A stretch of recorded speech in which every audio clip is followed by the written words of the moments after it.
नमस्कार, स्वागत आपका फिल्म मीडिया में। मैं मोहम्मद नासिर।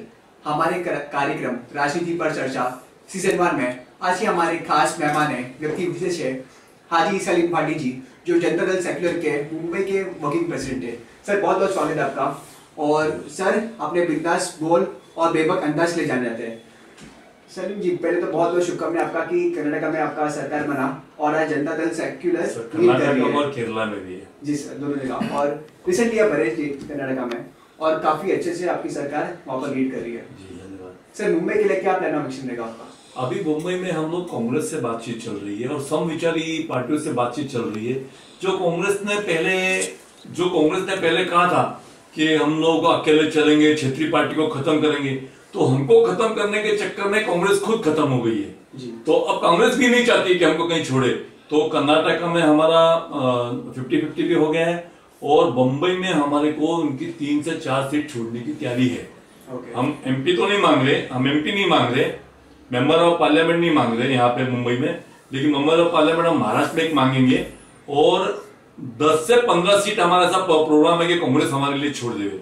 हमारी ताकत है, जैसे मालेगांव में हमारी ताकत है, गढ़ीगंज में हमारी ताकत है, राधानगरी में हमारी ताकत है। तो वहां जहां हमारी ताकत है, जहां पे हमारे एमएलए रह चुके, सांगली में रह चुके, तो वहां पे तैयारी है कि हमको कांग्रेस छोड़े और हम कांग्रेस को जीत के दिखाएंगे जी। सलीम जी, मुंबई की अगर महाराष्ट्र के जितने भी पार्टी हो, एनसीपी, मनसे, शिवसेना, कांग्रेस, एमआईएम हो, हर पार्टी से आपके अच्छे ताल्लुकात है सर। आप जो पार्टी में जा सकते रहे, आपको वहाँ पर टिकट मिल सकता रहा, आपको अच्छा पद मिल सकता रहा, पर सर आपने जनता दल सेक्युलर का हाथ भी थामा। सर मैं मधु दनवते, मृणाल गोरे, जयप्रकाश नारायण, राम मनोहर लोहिया, इन सब का फॉलोअर्स हूँ। वो मैं कहीं पे खप नहीं पाऊंगा और मुझे फक्र है कि मैं राम मनोहर लोहिया और जयप्रकाश नारायण को, मृणाल गोरे को मानने वाला हूँ, मधु दनवते को मानने वाला हूँ। आपने उनका काम देखा। आज मुझे किसी भी पार्टी में मधु दनवते, राम मनोहर लोहिया, जयप्रकाश नारायण ऐसे लोगों की टक्कर बता दो, मैं उस पार्टी में चले जाऊंगा जी। सर आज हम देखते हैं कि अभी परसों ही प्रेस कॉन्फ्रेंस हुआ, वहाँ पर मायावती जी और अखिलेश यादव जी ने एक प्रेस कॉन्फ्रेंस में कहा कि दोनों साथ में यूपी में चुनाव लड़ने वाले हैं। कितना इफेक्ट आपको लगता है बीजेपी को और कांग्रेस को होने वाला है देश में? देखिए, मेरे विचार से कांग्रेस के लिए भी 10 सीट छोड़ देनी चाहिए। वहां पे कांग्रेस की ज्यादा ताकत तो नहीं है, लेकिन 10 सीट अगर उसको छोड़ देवे तो बीजेपी का खाता खुलना बहुत मुश्किल हो जाएगा जी। अभी भी तो खाता खुलने के नाम लग रहे हैं, अखिलेश यादव का 22% वोट है, मायावती का 22% वोट है, लेकिन कांग्रेस का भी मरी हालत में 11 से 12% वोट है। अगर तीनों मिल के लड़े, जैसे अजीत को भी ले लेवे, अपना दल है उसको भी ले लेवे साथ में, तो बीजेपी वहां से मतलब खाता खुलना भी मुश्किल हो जाएगा। मैं जैसा उनकी हालत जो दिल्ली में हुई थी ना, उससे भी बुरी हालत हो जाएगी। लेकिन सबको संयम से काम लेना चाहिए और एक दूसरे को किसी को नीचा ना दिखावे, ऐसा सोच के अगर हो गया तो समझौता हो जाएगा। हमने कर्नाटक में कर लिया। आज देखिए हमारी 40 सीट है लेकिन कांग्रेस की 70 सीट है, लेकिन समझौता हुआ ना। तो कांग्रेस बड़ा भाई बन के सबको साथ में लेके चले। वहां पे बड़ा भाई वो सपा को मान लेवे, बसपा को मान लेवे, सबको साथ में लेके चले, जैसा बिहार में हो रहा है, होना चाहिए। अगर किसी को बुरी ताकतों को हराना है तो अच्छी ताकतों को एक होना ही पड़ेगा। ये वक्त की विडंबना है। सर तभी हम जनता दल सेक्युलर के बारे में बात करते हैं, संवाद करते हैं। सर ये एक ऐसी पार्टी है भारत में जो किसान के बारे में बात करती है, किसान के दुख दर्द और पीड़ा को अच्छे समझती है और सिंपैथी भी देती है, एम्पैथी भी देती है। सर आज से जब एनडीए सरकार बैठी है दिल्ली में, वो कंटिन्यूसली और महाराष्ट्र में फडणवीस सरकार है, ये किसान के अगेंस्ट है। ये एमएसपी रेट बराबर नहीं दी है सरकार को, बराबर जो फार्मर है उनका बराबर योजना उनको प्रदान नहीं कर रही है। सर मैं आपको मेरी पार्टी के बारे में थोड़ी सी नॉलेज दे दूं, बहुत शॉर्ट में बोलता हूँ। मैं अगर बोलने जाऊंगा तो मेरी पार्टी के लाखों पन्ने भर जाएंगे। लेकिन सबसे पहले हिंदुस्तान में अगर किसी ने किसानों के लिए कर्जा माफ किया था तो मेरी जनता पार्टी थी, मेरी जनता दल थी। सबसे पहले अगर किसी को आरक्षण मिला पूरी दुनिया में, पूरे भारत में, पूरे भारतवर्ष में, तो हमारी पार्टी ने कर्नाटक में दिया था, वो आज तक चालू है। और उसमें से मुसलमानों को 4%, 60% में से सिर्फ मुसलमानों को 4% दिया। तो मेरी पार्टी हमेशा से, और हमारा सिंबल ही किसान है। हम इसके पहले हमारी निशानी हलदर किसान थी, उसके पहले हमारा टायर का चक्र था जो किसान, इसके पहले 2 बैलों की जोड़ी। यानी जब भी हम कनेक्टेड बाय किसान ही रहते हैं। और हमारा स्लोगन भी वही है, जय जवान जय किसान। हमने सबसे पहले पूरे हिंदुस्तान में हमने सबसे पहले जो मुसलमानों के लिए छुट्टी दी, हमने सबसे पहले भारत रत्न बाबा साहेब आम्बेडकर को दिया, हमने सबसे पहले उनको तेल चित्र लगाया, ये प्रकाश आम्बेडकर जी है, ये रामदास आठवले जी है, ये सब वीपी सिंह की देन है। ये जितने भी आंदोलन है, ये मंडल है, ये वीपी सिंह की देन है, ये मेरी पार्टी की देन है। लोग कुछ भी बोले, आज बीपीएल कार्ड के बारे में लोग बोलते हैं, लेकिन बीपीएल कार्ड देन किसकी? देवेगौड़ा जी लाते बीपीएल कार्ड को। मुझे ऐसा कोई काम कांग्रेस बता दे, ऐसा मुझे काम कोई बीजेपी बता दे कि हमने किया है, तो आप जैसा बोलोगे मैं मानूंगा। मेरी पार्टी ने जो काम किया है वो लोग हजारों साल, आज हमने आपको महाराष्ट्र की बात बताता हूं, मधु दनवते ने जो कोकण रेलवे चलाई, पूरे विश्व में इसकी मिसाल है। देखिए आज जमीन फाड़ के, पहाड़ खोद के, और आपको कितने जल्दी वो कोकण में पहुंचा रहे, तो ये मेरी पार्टी कर सकती है। और मैं चाहता हूं कि नहीं, कांग्रेस की नहीं, सिर्फ अकेली कांग्रेस की नहीं, और सम विचार दलियों की सरकार बने, जिसका नेतृत्व कोई भी करे, वो मुझे उससे कोई नहीं है, लेकिन समदलीय विचारों की सरकार बने, तो एक दूसरे के ऊपर अंकुश रहेगा। सर, अभी जो स्वर्ण समाज है, जनरल कैटेगरी, उनको 10% का आरक्षण सरकार के द्वारा दिया गया है और वो लोकसभा और राज्यसभा में बिल पास हुआ है। आपको लगता है कि जो जनरल कैटेगरी उनको फायदा पहुंचेगा? सर मैं आपसे, आप तो पत्रकार है, आपको तो इसके बारे में ज्यादा मालूमात है, लेकिन मैं आपको एक बात बोल दूं कि ये सब झुंझुना है और वो बजाते रहिए, आपको मिलने वाला कुछ नहीं है। आज तक किसी को मोदी साहब ने दिया है, जवाब देंगे, वो थोड़े दिन के बाद में बोलेंगे। तो मैं थोड़े दिन पहले एक टीवी के ऊपर था, तो वहां पे मिस्टर गडकरी साहब बोलते हैं कि हम लोग को पता ही नहीं था कि हम लोग आ जाएंगे क्या, हम तो बस बोलते जा रहे थे। तो मुझे इतनी शर्म आई कि मैं फक्र महसूस हुआ मुझे एक बात के ऊपर कि मैं जनता दल से हूं, मैं बीजेपी और कांग्रेस से नहीं। तो हम जो बोलते हैं वो करके दिखाते हैं। आपने देखा होगा, हमने तीसरे मोर्चे की सरकार बनाई थी, हमने जनता पार्टी की सरकार बनाई थी, हमने वीपी सिंह, हमने देश को 6 प्राइम मिनिस्टर दिए भाई साहब। लोग हमें बहुत कम आंकते हैं, लेकिन हमने 6, हम मेजोरिटी लाके, एक बार तो मेजोरिटी दो तीसरे मोर्चे को, आप देखो हम देश को कैसे चलाते हैं। तो तभी हम जेडीएस के बारे में बात करते हैं। काफी सारी पॉलिटिशियन जो भी है, ये काफी इंटेलेक्चुअल है, काफी एजुकेशन से हाईली क्वालिफाइड है। सर, आपको लगता है जो पैसे की राजनीति हमारे देश में आज मौजूद है, इफेक्ट करती है पॉलिटिक्स? सर, बहुत इफेक्ट कर रही है। हम लोग का खत्म होने का ही वो है पैसा। हम लोग को खत्म पैसे नहीं किया है। नहीं तो मध्य दौलते 15-20 हजार में लड़ जाते थे, मृणालताई 15-20 हजार में लड़ जाती थी। और मैं पूरे हिंदुस्तान का एग्जांपल दूं, हमारे लोग 30-30, 40-40 वर्ष तक रहे। आज निहाल अहमद है, वो 15,000 में लड़ते थे, कभी वोट भी नहीं मांगने जाते थे, और मोर देन वो 10,000 वोट, 20,000 वोट, 50,000 वोटों से जीतते थे। तो मेरे कहने का मतलब है कि पैसे से बहुत इफेक्ट हुआ है, हमारे जैसे ईमानदार लोग खत्म हो रहे हैं।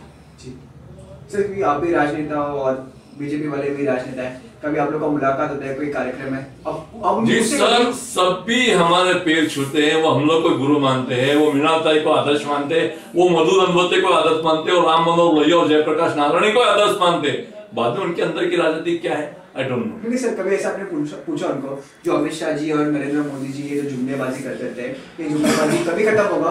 और कभी 2 करोड़ जो रोजगार का वादा किया था, 15 लाख का वादा किया था, वो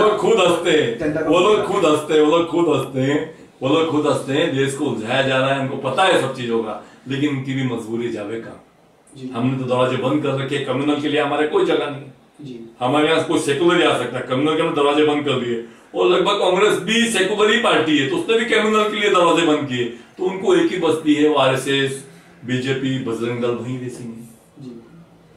तो मेरी जनता से भी बहुत वो नम्र, एकदम विनम्र निवेदन है कि हम लोग बहुत पढ़े लिखे लोग हैं, हमारे पास सिर्फ पैसा नहीं है, क्यों हम करप्शन नहीं करते? हम लोग टूटते जरूर है, क्योंकि ईमानदारियों में समझौता नहीं होता। ईमानदार होते ना, कभी समझौता नहीं होगा, वो टूट जाएगा, झुकेगा नहीं। वो ईमानदार है, क्योंकि वो ईमानदार है, वो झुकेगा नहीं। तो आप लोग से मेरी बहुत, जहाँ पे सेकुलर जनता दल सेकुलर खड़ा है, जहाँ पे कम्युनिस्ट खड़े हैं, जहाँ पे शेकापा खड़ी है, जहाँ पे राजू शेट्टी है, ऐसे लोग को लाइए। 2 लोग भी अगर हमारे पहुंच गए पार्लियामेंट में मुंबई से, महाराष्ट्र से, तो हम उनकी नाक में नस डाल देंगे। हम उनकी सरकार को बिल्कुल करप्शन नहीं करने थे, चाहे वो एनडीए की हो, चाहे यूपी की हो। आपने देखा, आप इतिहास उठा के देखिए, हम जहां भी रहे ईमानदारी से रहे। सर, आप लोग का ईवीएम का जो मसला है, क्योंकि विपक्ष काफी जोरदार कहती है कि ईवीएम का जो मसला है ये मौजूद है, आप लोग वीवीपैट को आना चाहिए इलेक्शन में, या फिर बैलेट आना चाहिए? सर, अगर देखने जाओ तो जिसने ईवीएम पैदा किया है, जिसने भी ईवीएम पैदा किया है वो खुद वहां पे उसमें चुनाव नहीं करवाते। ईवीएम सेटिंग होती है, कितने उदाहरण, कितने एग्जाम्पल मिले हैं। क्यों डरते हो? बुलेट पेपर लाने से क्यों डरते हो? अगर तुम ईमानदार हो, तुम तो दुनिया को चाहती है, तो आइए ना बुलेट पेपर के ऊपर, हम दिखाते हैं ना आपको क्या होती है पॉलिटिक्स। आप आइए हमारे साथ में, लड़िए हमारे साथ में, मुझसे लड़िए। मैं बोलता हूं, मैं चैलेंज करता हूं कि कोई भी बीजेपी का आदमी मुझसे मेरे सामने से लड़े बुलेट पेपर में, मुझे हरा के बता दे। मैं चैलेंज करता हूं। चलो, मैं तो एक आम आदमी हूं। और सर, एक मैं आपके सवाल से हट के एक सवाल कर रहा हूं कि अगर मोदी जी को, बीजेपी को अगर इतनी ही मोहब्बत माइनॉरिटी से है तो आप दंगा विरोधी बिल लाइए ना। क्यों तलाक केस में पड़े हो? दंगा विरोधी बिल लाइए ना। क्यों नहीं ला रहे हो? क्यों डर रहे हो? क्यों? कि आप चाहते हो कि देश में दंगा हो, देश पीछे पड़े, देश पीछे हटे, लोग मरे, लोग दंगा हो। ये अगर आपको माइनॉरिटी की फिक्र है, हमारी बीवी, हमारी औरतों की फिक्र है, माइनॉरिटीज की, लेडीज की फिक्र है, तो आप दंगा विरोधी बिल लाइए ना। कितने साल से अटका पड़ा है। और मेरी कांग्रेस को भी चैलेंज है कि अगर वो नहीं लाते, आप आते तो आप लाइए। लेकिन अगर तीसरे मोर्चे की सरकार बनी इंशाल्लाह, तो हम आपको वादा दिलाते हैं कि हम लाके बताएंगे आपको दंगा विरोधी बिल। और हमने किसी से डरे नहीं है। मंडल आयोग का बिल भी लाने वाले हम लोग हैं। हमारी सरकार चली गई, वीपी सिंह ने कहा था कि सरकार जावे या जावे, रहवे या रहवे, मुझे उसकी कोई फिक्र नहीं, लेकिन हर आदमी को इंसाफ मिलेगा। उन्होंने करके दिखाया। आपने देखा, हमने वोट ऑफ कॉन्फिडेंस भी नहीं लिया, उन्होंने इस्तीफा दे दिया। सर, बीजेपी वाले कहते हैं कि जो उनका नोटबंदी है, जीएसटी है, मास्टर स्ट्रोक है। आप लोग तो सच्ची है मास्टर स्ट्रोक है कि बोल लोगे? आप 100 बरस पहले अमेरिका के अंदर, आप देख लो, सारा इतिहास उठा के देखो, 100 बरस पहले अमेरिका में नोटबंदी हुई थी, वो देश टूट चुका था। तो ठीक है, बाद में थोड़ा हालत अच्छा है। और जहां पे जिस पे जब नोटबंदी हुई है, वो देश की हालत बहुत खराब थी। आप नोटबंदी करके क्या चाहते थे? क्या क्या क्या उससे हुआ? हमारा नोट छपने में नया पैसा लगा, कुछ निकला, कुछ हल हुआ? ये जीएसटी क्या? What is GST? अरे आप देखो ना, पहले जो इनकम टैक्स ले रहे थे, वेट ले रहे थे, वो देख लो, और जीएसटी को देख लो, क्या ज्यादा है? आप खुद देखो सर, इनमें कोई ज्यादा पढ़े लिखे लोग नहीं है। इनको पता ही नहीं चलता क्या बोलते हैं, रात को क्या बोलते हैं, सुबह क्या बोलते हैं, दिन में क्या बोलते हैं, पता नहीं। आई डोंट नो देश कैसे चल रहा है। मुझे तो फ्यूचर में ऐसा लग रहा है, अल्लाह ना करे कहीं ये नाइजीरिया नहीं बन जाए। ये तो हमारे देश की संस्कृति है, हमारा इतिहास है कि संतों, मुनियों, ऋषियों का देश है ये। वरना अभी तक अगर दूसरा कोई देश होता तो यहाँ पे लूटमार, कई दंगे फसाद हो गए होते। मैं आपसे, मेरी गुजारिश है कि भाइयों, अपना दिमाग लगाओ, अकल से काम लो। ये हम साथ में पैदा हुए, साथ में रहते आए। ऐसा नहीं है तुम 20, 22, 25 करोड़ मुसलमानों को क्या काट दोगे, मार दोगे, फेंक दोगे, या हम माइनॉरिटी वाले 60 करोड़ हिंदू है कि उनको मार देंगे, काट देंगे, फेंक देंगे। नहीं हो सकता मेरे भाई, ऐसा ना करो। मेरी आंखों में आंसू आते हैं जब मैं पढ़ता हूं कि 4 साल की लड़की के ऊपर रेप हो गया, 6 साल की लड़की के रेप हो गया, और तुम बोलते हो बेटी बचाओ, बेटी बचाओ, बेटी बचाओ, बेटी पढ़ाओ, बेटी पढ़ाओ। शर्म की बात है सर, बड़ी शर्म की, अफसोस की बात है। आई कांट बिलीव क्या हो रहा है मेरे देश में। सलीम आपका क्या रहेगा मुंबई को लेकर और जनरल सेक्युलर को लेकर? सर, जनता दल सेकुलर मुंबई में सेकुलर पार्टियों के साथ में है और रहेगी। और देखो, मेरी पार्टी बहुत छोटी है, मुझसे जितना होगा मैं सेकुलर लोगों के पास जाऊंगा। देखिए, मेरी आंखों में आंसू आ गए मेरे देश को लेके, इतना मेरे देश की हालत हो रही है। तो मैंने फिलू खान को देखा, मैंने वहाँ पे परसों में एक मीटिंग में गया हुआ था, तो बेचारी 2 बच्चों की माँ भी आई थी जिसके एक बच्चा मर गया था। उसमें मैंने बोला, उसको मैंने बताया कि देश में सब बंद करो, हमारे जैसे लोगों को चुन के लगाओ, देश में कोई दंगा नहीं होगा। सर, तभी हम आज भारत का सिनेरियो देखें तो एक तरफ है एमआईएम जिसमें अकबरुद्दीन ओवैसी है, और दूसरी तरफ है बीजेपी जिसके योगी आदित्यनाथ है। वो योगी आदित्यनाथ कंटिन्यूसली मुस्लिम समाज के ऊपर अटैक करते हैं, और अकबरुद्दीन ओवैसी भी सेम करते हैं, वो हिंदू लोग को खत्म होने की फिराक में। इन दोनों के ऊपर क्या कमेंट रहेगा? सर देखिए, मैं तो बहुत छोटा हूँ, मेरी तो पार्टी भी बहुत छोटी है, लेकिन दोनों को संयम से काम लेना चाहिए।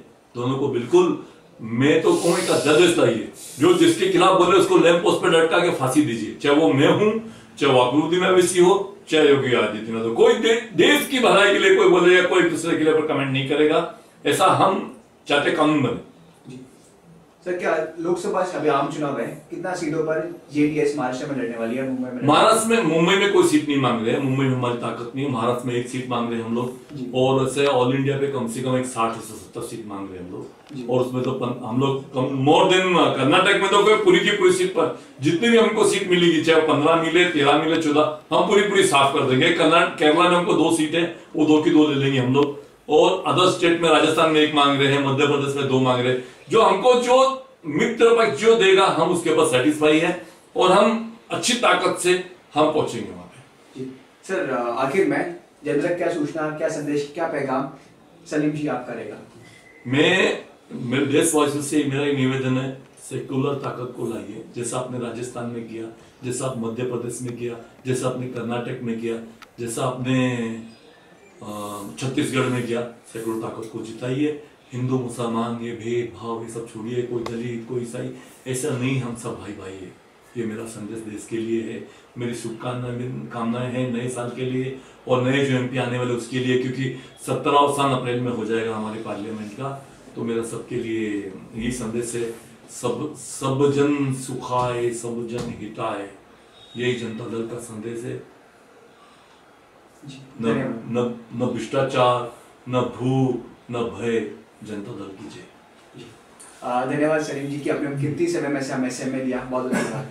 तो ये थी हमारे साथ हाजी सलीम भट्टी, जो जनता दल सेक्युलर के मुंबई के वर्किंग प्रेसिडेंट है। उन्होंने अपना राय मत विचार हमारे सामने रखा, और जो आज एनडीए की सरकार है भारत में, उनके प्रति काफी गुस्सा, आक्रोश उन्होंने व्यक्त किया, और उनकी इस इंटरव्यू के बीच में काफी आंसू भी उनके आंखों में दिखाई दिए, क्योंकि जो देश की स्थिति है बीजेपी ने बना के रखी है, हर पार्टी और भारत की जितनी भी रहवासी है, 120 करोड़ रहवासी, ये सब बीजेपी से नाराज है। तब तक लिए देश और दुनिया की सभी बड़ी खबरों के लिए देखते रहिए क्लिक न्यूज़ मीडिया। धन्यवाद।